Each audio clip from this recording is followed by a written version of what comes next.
everyone, I'm Rachel McGuire. And I'm Zach Broughton. Welcome back to Titan TV. Operation Beautiful has made this school a better place for 3 years. This year we talked to a lead member of Operation Beautiful about what they will do this year for the week of April 28th to May 2nd. Well, how can somebody get involved? You can come talk to Miss Scott or me, and you can get involved. It's awesome to have more people be in this year. How many people do you have about? There's about like 5-6 people in the group that is kind of running it this year. Yeah. And if, say, somebody wanted to get involved, they could just talk to Miss Scott? Definitely, yeah. The more the merrier. When do you guys meet? We meet for the SAP group, the body image group, and we meet on Tuesdays. So. How do you feel Operation Beautiful makes a difference?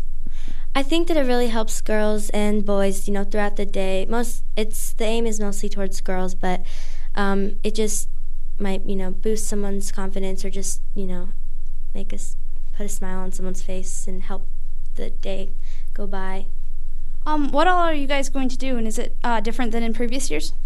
Well, we're trying to keep the main theme by loving yourself, but we are probably going to do, the sticky notes on the mirrors, and then also we're going to have the nice notes like last year so that they can be delivered at the end of the week.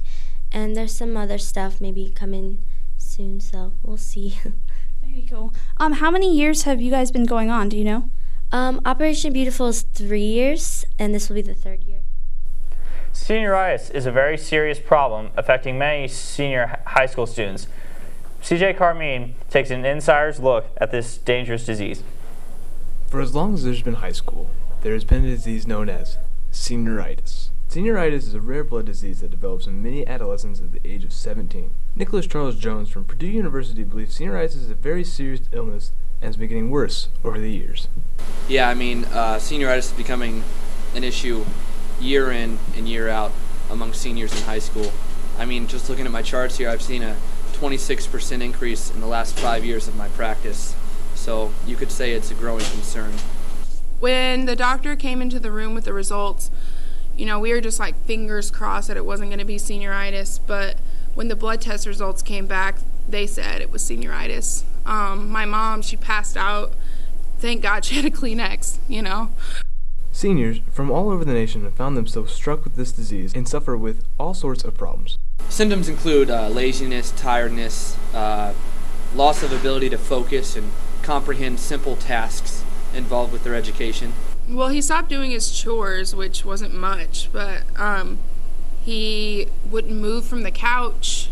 He stopped doing his homework. We got calls and emails from teachers that were concerned because he was a pretty good student. I've had some seniors getting really lazy, and I think this whole social issue, it's they don't care about school anymore, the apathy, and they're just, I need to be with my friends all the time. Senioritis is a very difficult disease not only for the victim, but also for the teachers and families as well. What I tell educators that come to me with this concern, and even parents, is you have to treat it very lightly. You just have to nudge the victim along because it's a very serious problem. So encouragement, rewarding them with food, rewarding them with money, things like that. You almost have to treat it as if it were an animal. Oh my gosh, that Hania and Jasiah that are the yearbook editors, they've quit. They're not doing anything anymore. Yeah, it's a very serious issue in all aspects of life, not just school. I've seen families just completely torn apart by this effect. A family will watch their aspiring college student just suddenly drop out of school, and those are some of the worst cases, but it gets pretty serious. He's a reject. He was the breadwinner. He was going to be a doctor. Now he's going to work at Jungle of Fun. Jungle of Fun is closed, and it's been closed. That's the kind of person he's going to be, thanks to senioritis. For GCNN, I'm CJ Carmine. Well, that's all of Titan TV. Stay tuned for another great episode of The Rush. We'll see you back here next week, Glenwood.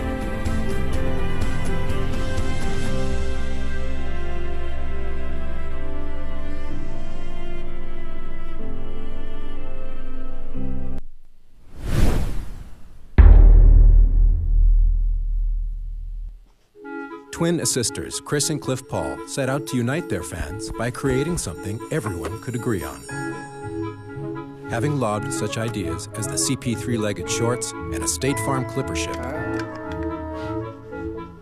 They finally landed on the perfect answer. The Jordan CP3 ID and Cliff's favorite Argyle. Create your own pair. After all, when it's worn to assist, you know it.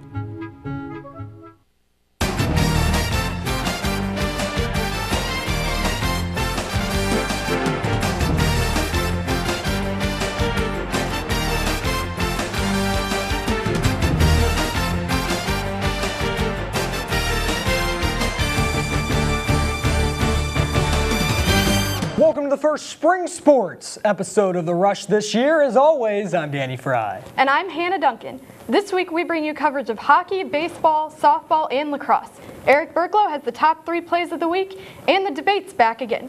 Now let's go ahead and get the show underway. Yeah, let's get going before Stewart Home breaks another record at YMCA Nationals. The Glenwood hockey team upset first place SHG in the semifinals March 24th in a shootout 5-4. Last Monday, the Titans faced off against Bloomington in the LLHH championship. Sophomore defender Jake Vance is here with us now as a guest anchor. Jake, thanks for coming on. Thank you. So, Jake, talk about that thrilling 5-4 win. It was a shootout against a rival SHG, and how was it going in that game? You had a long delay when the LLHH finally decided that Champaign did forfeit against you guys in the playoffs. It was pretty weird, and I didn't believe it at first when he said it. It was just fun playing against SHG. Was that something? What was your reaction when you first heard the news? That hey, you guys just lost. Your season's over with. You kind of have that, and then all of a sudden, wait, you're back in it. I was like, no way this could be happening right now. It was just surprising. And it did happen. You guys ended up edging SHG, and that really was a game you're down 3-0, and came right back. Yeah. And that was a fun game, and it was also a fun game in the championship. The Titans and the Bloomington Sharks. The Sharks came in with a 13-5 record. The Titans at 2-14. So, Hannah, you have a question for her. Yeah, going into this championship game, how much confidence did you guys have? Well, after beating SHG, we thought we could really beat anybody because they were first. Bloomington tried to strike early with that shot attempt by Huey, but he slipped. How was it trying to capitalize on their mistakes? Well, we just tried to get the puck out of the zone after their shots, just help our goalie out. And you know what? And they did get this ball get the puck in the zone there. Rather, there's a goal for Rushton. Bloomington led 1-0 after the first period. It was a great assist, and Bloomington really kept attacking. Brandon Bowles passes it over to Keegan Myers, and he will just barely miss as they pretty much had a pretty good strategy. And what was the offensive strategy for you guys? We just tried to get it into their zone and take shots on the goalie, hope we get a lucky bounce. And still in the first period, Bloomington's Zach Hall will take the puck. He'll skate down and pass it to Brandon Back, who will shoot, but Jake Brandon will be there for the save for the Titans. Jake's really been a mainstay for the Titans really all 4 years here at Glenwood at the goalie position, and the Sharks did a good job of moving the puck around here as eventually number 77, Jacob Leach, he'll somehow scoot it up to number 7, Jeremy Schultz, and Schultz taps it in, and those lapses really hurt the Titans in the championship as the Bloomington Sharks win the LLHH championship 4-0. Rushton with 2 goals for Bloomington, and Backey with 20 saves. So Jake, what was the overall level of accomplishment that you guys felt this season, considering you did only have 2 regular season wins, but you went to the championship game?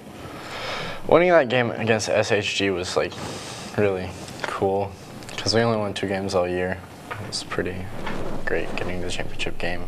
Was that something, was it almost something that was your goal, was to get to the championship game, maybe not winning, because you guys made it the year before as well?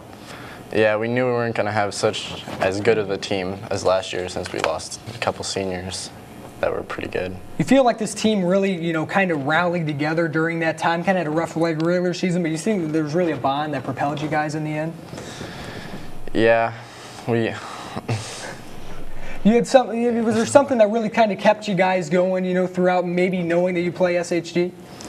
Yeah, SHG is a big rival, and it's a good game we tried as hard as we could, and we came out with the victory.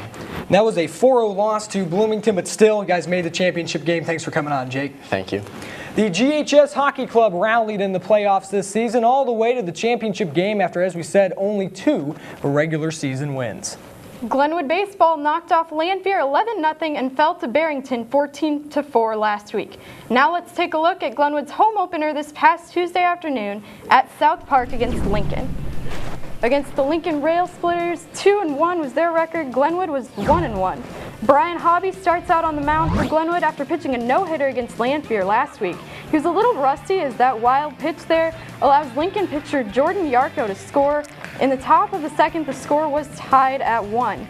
Hobby would settle down though in the top of the 4th inning, and he managed to strike out Yarko, who you just saw score, and J.D. Eigenbrod. Both of them would strike out looking. Yeah, he really got his command down there, see, right there at the knees, and that got their catcher Eigenbrod down looking. And Glenwood opened up the game. They really did pull away in the bottom of the 4th inning. Here's a single by first baseman Brock Thornton now. Sam Anderson could have scored there. It's all right. He held up, and Matt Siccardi will drive him in with a single down the left field line. RBI knock for Matt Siccardi. And then they'll keep going. Luke Middlestat, senior second baseman, he has a shot into right center field, and that will score not 1, not 2. Nick Mayton makes it 3 with the head first slide. Glenwood led 5-1 after 4 innings of play in Chatham. Brian Hobby had a great game, but he was taken out with 2 outs in the top of the 7th and final inning due to a pitch count. So junior Kyle Hall came in, and senior catcher Matt Benitis got the railer runner caught in a rundown to end the game. Yeah, Kyle Hall with the tag there, and Lincoln committed 4 errors as the Titans prevailed 6-2 behind 7 hits. Brian Hobby, nearly a complete game, 9 strikeouts. Middlestat, 2 hits, 3 runs batted in. And here's post-game with Coach Pat Mooney.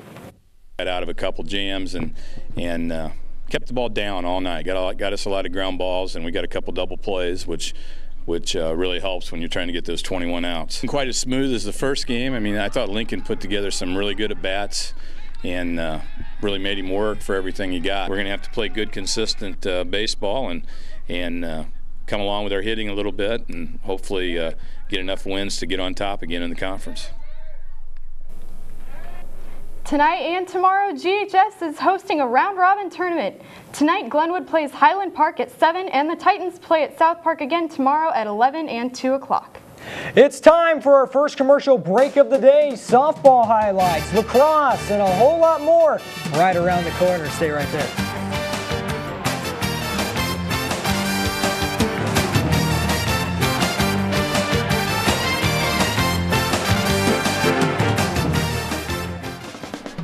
Fat Willie's in Chatham is a great family restaurant that supplies a wonderful dining experience. We offer outstanding fried chicken and over-the-top walleye pizza. With quality products at affordable prices, Fat Willie's is the way to go. Open Monday through Saturday, 12 a.m. to midnight. Call us today at 217-483-6969. Aaron, you're all set? Great, thanks. Mike, thanks for doing that discount double check. You saved us hundreds. What was that? The discount double check? It's when we comb through your policies to make sure that you're getting all the discounts you deserve. No, I get that part, but you guys are doing my move. The discount double check move? It's my touchdown dance. So you're a dancer? No, I'm a quarterback. Oh, quarterback. I'm a robot. Get out of here. Get to a better state, State Farm. Call Steve Bedford in Chatham for personal service and discounts that you deserve. Kids, the breakfast is ready. Eat up. Your friend's gonna be here pretty soon. I'll be there in a second. Have a great day. My friend's here, I'm leaving. Be safe. Come home right after school. All right, see ya.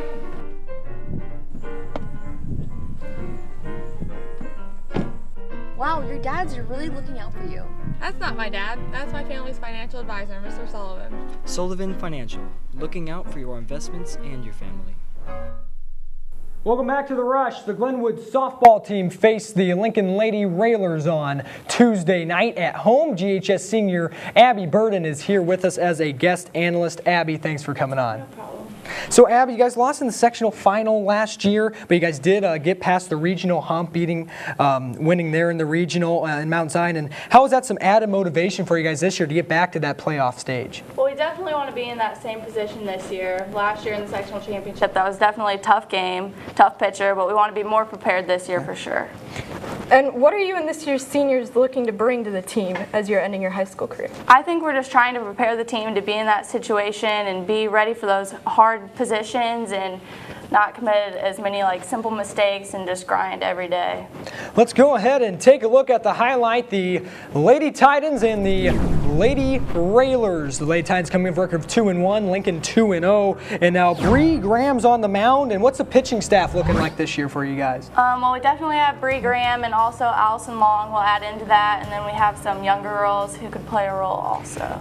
As there was a throwing error after it was a soft grounder from Carabelle, but eventually Katie Hudson heads up play here with Sammy Long as she will end up getting the out. And then Lincoln makes some mistakes, Hannah. Yeah, Parker Bandy hit by a pitch there. How do you take advantage of those opportunities? Well, we definitely need to score those runs after she gets hit by a pitch or we get walked or something. Just take advantage of it that way. And there are a lot of close calls in this game too, kind of controversial, including this one at first that Lincoln fans were not happy with. But was that just hustle on the team's part? Yeah, I'd say so. I mean, I think she pulled her foot off the base, and I think that was a great call, but we definitely needed to have that call our way.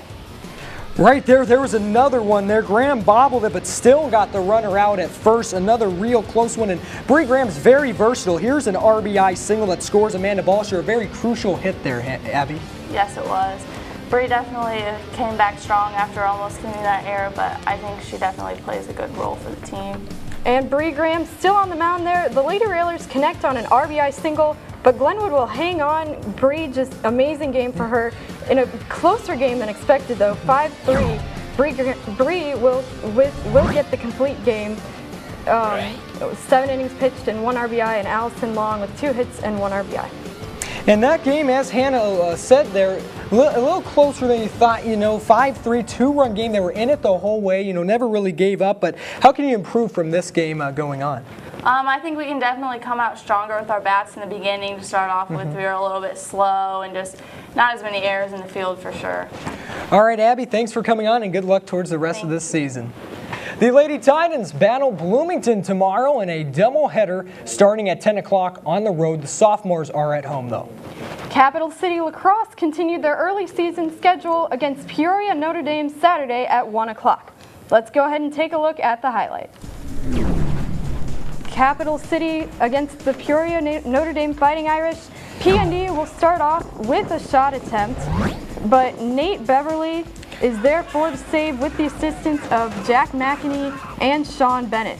Then PND is at it again with a fast break down the field, and the Irish takes a shot and scores to put the Irish up early in the first half. Now PND would stay on the offensive. They'll get another goal, and again it's another breakaway. Number 7 whips it past for another Peoria Notre Dame goal. Now Caplax with the possession. In the first half, Caplax didn't have many tries at the goal, but they do with middle Elijah Elliott. He'll break apart from the defense, but eventually there's a save there, and it goes wide for PND, and they took advantage of that. It was 4-1 at the end of the first half, and the final score ended up similarly. Hannah? Yep, PND won 9-5. Williamson with 2 goals and Elliott with 1 goal. Come out tomorrow for the next lacrosse game wherever they're playing. Find out more information on the Capital City Lacrosse Facebook page.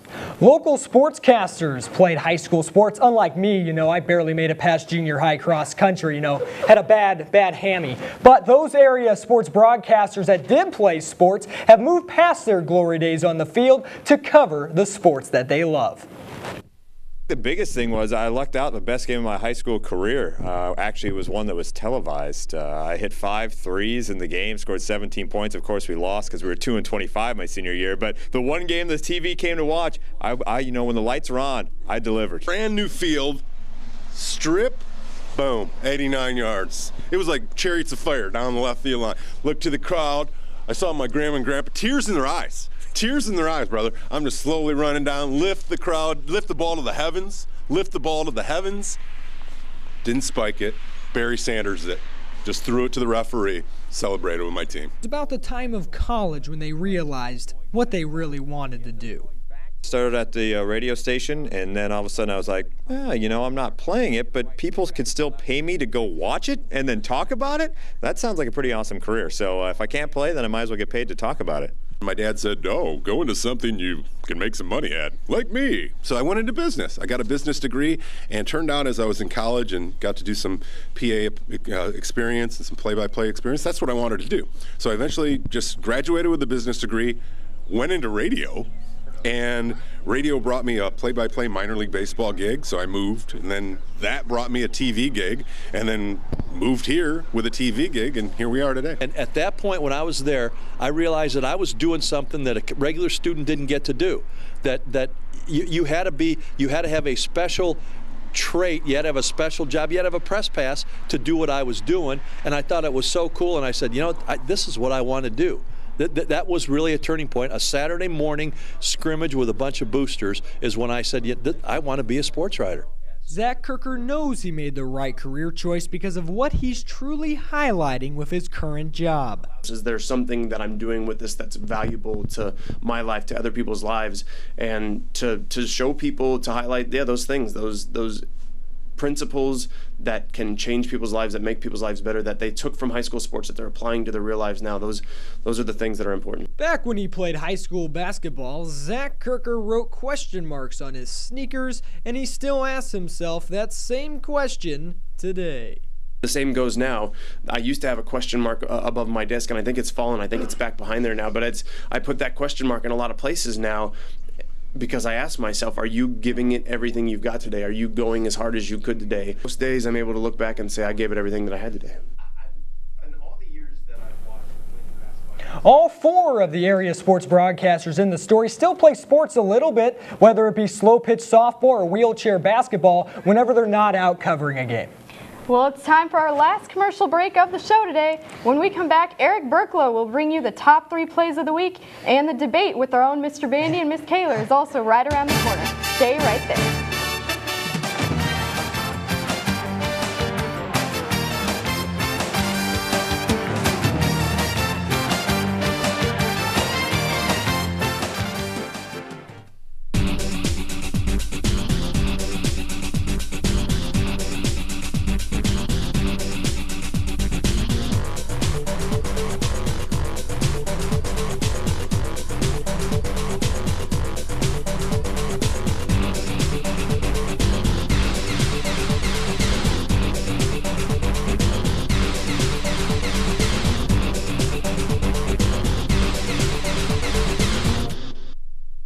Well, Mr. Raji, we could save you hundreds by doing a discount double check. Not you too, Raji. You're on my team. You know that's my move. The discount double check? No, that's my touchdown dance, man. Here we go again. Sir, you're not even doing it right. Raji, drop it. Show me what you got, Raji. What is this? Come on now. You said you were a dancer. Where you going, buddy? Come on back. Get to a better state. State Farm. Call Steve Bedford in Chatham for personal service and discounts that you deserve. Fat Willie's in Chatham is a great family restaurant that supplies a wonderful dining experience. We offer outstanding fried chicken and over-the-top Walleye pizza. With quality products at affordable prices, Fat Willie's is the way to go. Open Monday through Saturday, 12 a.m. to midnight. Call us today at 217-483-6969. Welcome to the top 3 plays of Glenwood Sports this week. As always, I'm Eric Burklow. Let's begin the countdown as play number 3 as Brian Harvey picked up where he left off after a no-hitter versus Lanfair and struck out a total of 9 batters Tuesday night against Lincoln at South Park. Switching diamonds to the softball for play number 2 is Bree Graham bobbles the ball but then throws out Lincoln batter as she pitched a complete game as the Lady Titans toppled the Lady Raiders 5-3. And the top play of Glenwood Sports this week is off the bat of Luke Middlestat, who drilled a shot in the right center field, scoring 3 Glenwood runs, including a sliding Nick Mayton as the Titans pulled away from Lincoln 6-2. That's it from the top 3. Now let's send it back to Dane for the weekly debate. All right, thanks, Eric. Here on set with Glenwood teachers, of course, Mr. Bandy, the man behind GCNN. For how many years? 9 years. 9 years. Lucky 9. And Miss Kaler here as well, running the yearbook as well. And thanks for coming. I know you're a little under the weather, Miss Kaler. I'm sorry. No, you're fine. It's still all good. Well, you know what? Let's start because we're going to do things a little differently today, but it's still sports show. So we'll start off with a sports question. The Cardinals, you know, it seems like they've really had the dynasty. Bandy and I are Cardinal fans right here. Do you have something to say? No? No, not yet. I had a surprise and I forgot it, so I'm out. Sorry. Sorry, bring that in there. I saw it already. It's all good. Well, it's with the Cubs forget a lot of things like talent, so it's okay. But the Cardinals streak. What do you think could happen for them to end their streak of postseason appearances? Because even with Mike Matheny, they picked up right where they left off, Mr. Bandy. Well, for them to not make the postseason, Cincinnati actually have to make it through the whole year with no injuries. I know they got a lot of injuries right now. They played really good ball the last couple days, but I don't see them being consistent. The Cardinals have so much depth right now that I think they're just a lock to be in the postseason. And the Cubs would actually have to be good, which never happens. They have some. The Cubs have some talent, but they'll have to build them up in the farm system, and that's something the Cardinals have been able to do to be so well. Ms. Kaler, your rebuttal. Well, from what I've heard and from what I've seen on TV, I think all of the teams have done a lot of recruiting and switching and. What? Speaking of switching cameras, you're good. Keep going. Hi. Yeah. Okay, so I've heard that there's been a lot of trading and everybody's kind of getting some depth, and it's all been shaken up for this season. So you never know. You never know when it comes down. We'll see how the star of the year paces it as well. So now let's switch gears a little bit. And we talked about this. Bandy, we'll start with you. What has really changed over the years since you got here and started running the helm here at GCNN? Well, the first thing I want to talk about is what hasn't changed. If you look, the clocks still aren't right. The computers aren't working. It's 8:53 in the morning. Yeah. Let's see. Mr. Lee still can't match. Let's see. And Danny still micromanages. But there's a lot of things that have changed for good. There's been a lot of more movement, especially down here towards online. It seems like with TV, things are going more like on demand, and there's less like let's watch the show at 5:30 rather than just let's watch the show on YouTube. A lot more new technology, especially with mobile and things like that. So, really that, I know when I took over here back in 2005, we had 3 little editing stations, and you couldn't even put a picture on there. And, from where we started there to where we are now, I think we've come a long way. So. Has it been a similar deal down over in the yearbook room? Oh, yeah. Well, I've been doing yearbook for 18 years, and back in the day, we had, I was trying to think of the '98 football championship season with, because we did senior film. Year. That's my senior year. Yeah. Oh my gosh. You're covering. You're older. I know, but I look better. No comment. We'll go with that. No, we shot film then, and we thought we were so cool because we shot 6 rolls of film.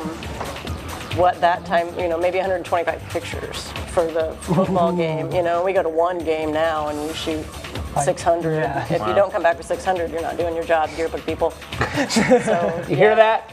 And we used to have going to you guys we had over stuck there. everything in an envelope, and so technology, and we're racing with all the social media stuff too. So. I'd say too the conversions between like my area and your area and how things would relate. We're trying to include them together. Now let's go ahead, and I don't want to have this one not be asked, so let's go and do this right now. Miss Kay, let's go to you first, and you have your tissues just in case. I do. What do you think you'll miss most about Bandy? I'm not teaching here at GHS. Bandy is my BFF. Aww. And I don't know what I'm gonna do. Aww. I don't know what I'm gonna do without him. I don't want him to go. Aww. I just really don't want him to go. Well, Bandy, what do you say to that? I mean, what will you miss most here? I mean, you're making Miss Taylor cry on local cable television. I do have to say this. The first year that I was here, there was a rumor going around the whole school that we were a couple. Oh, yeah, and we still are, by the way. Yeah, yeah. That is out public now. She's been, honestly, as my first couple years here. What are we asking? What will I miss most about me? Yeah. Oh, what will I miss most about teaching here? Yeah. The computer's not working, the clock's not right, Mr. Lee not dressing right, and you micromanaging. No, definitely won't miss those things. Just kidding. Yeah. I'll miss especially a lot of the students that I've had. One of the best things I think is that we've had so many successful students here, including yours truly. But even for next year, I'm really excited. Whoever takes over the program, they've got a lot of talent down here, and you know, the thing that I miss is those kids that worked hard. You know, the ones that would stay here till 7, 8 o'clock at night and working on things, and just, you know, because down here, no matter how much talent you have, you got to work hard to be successful. And don't wrap it up. Okay.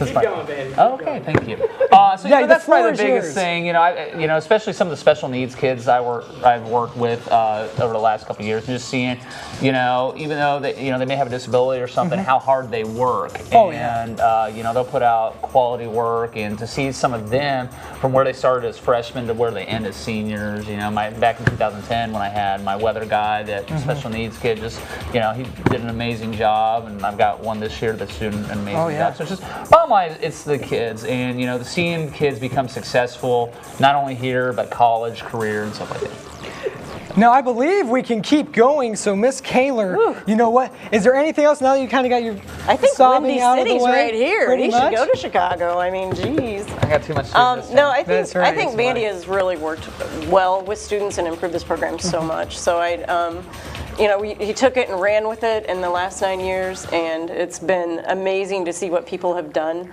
and what's come out of the hard work that people have put in. I know my son was, what year, 5 through 9, I think? Yeah. Was part of the program, and just there's been so many successful kids come out of it. And before Vandy and after Vandy, it's just been fantastic. So it's interesting to see what'll come. We will end on this, guys, and which takes more skill? Do you believe? Oh no, what's in with this? You know what? You know what? We will make a last-minute change. What is most annoying about Gavin Caruso, and how do both of you deal with it? I'll let you go first. Well, was it last year? We got 3 minutes, Sean says, so rip into it. Yeah. Last year, I believe it was, and honestly, I can't even remember what the story was, that Gavin did something, and I was like, excuse me? And yeah, so I would speak to that child. That would be an appropriate phrase to say. And Bandy said, you're going to need something from her someday. And was it this year that, where's Gavin? Was it this year you wanted the... Bring him out. Well, he had to bribe you. I remember that. He had to bribe you with something to get back on. He wanted to use the big lens for some video shoot, and I said, no, because he was rude to me. And then, speak of the devil. But then he did apologize and has completely made up for it this year. I wish I could say the same. Yeah, but Vanna, go into your story here, or story. Oh, Gavin, where to start? From his freshman year, just annoying. No, I'm just kidding. Gavin's a good kiddo. You know, he just don't take it easy on him. You know, I know he's had some hard knocks this year with a couple co-workers here, but he, you know, honestly, he's learned from some things, and I think he's going to do a strong job next year. See, I said nice things. And, yeah, you know, nothing. And what, you know, regardless of annoying, that would probably be the. Did I do that? No, you haven't done that. Yeah, that's probably most. That's Gavin. But this room is the cleanest it has been in the 9 years that I have been here because of Gavin, the cleaner Caruso. So there you go. Gavin. That has worked. There you go. Spotless. I didn't say anything mean. No, that was you went light on him. Yeah, you went light. That's. He thought there'd be Clean more. the room. It's getting my desk is messy. But okay, so very quick, we will. Up. They said 1 minute. You know what? Let's go ahead and wrap her up so I don't get my grade deducted. That's it for this episode of The Rush. You know, there's plenty of baseball and softball over the weekend, whether in Bloomington or South Park. Tennis team plays tomorrow at Edwardsville as well. There's a track invite at Memorial Stadium also on Tuesday night. So that's it here, and we gone. Thanks for watching.